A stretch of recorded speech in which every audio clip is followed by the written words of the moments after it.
Кәлима тәййиба 20. Аббас бин Абдул Муталиб радиаллаху анхудан риваят. Пайғамбар саллаллаху алейхи вассаламдың мындай дегенін ұқтым. Аллахтың Робби екеніне, исламдың дин екеніне, жана Мұхаммад саллаллаху алейхи вассаламдың елші екеніне разы болған адам имандың дамын табады. Аббас бин Абдул Муталиб радиаллаху анхудан риваят. Пайғамбар саллаллаху алейхи вассаламдың мындай дегенін ұқтым. Аллахтың Робби екеніне, исламдың дин екеніне, жана Мұхаммад саллаллаху алейхи вассаламдың елші екеніне разы болған адам имандың дамын табады. Аббас бин Абдул Муталиб радиаллаху анхудан риваят. Пайғамбар саллаллаху алейхи вассаламдың мындай дегенін ұқтым.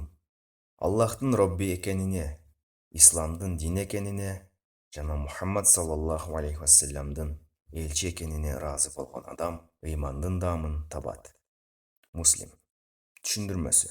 Алла Таалага кулчулук кылып, сыйынуу, исламга жараша иш тутуу, пайгамбар саллаллаху алейхи вассаламга моюнсунуу.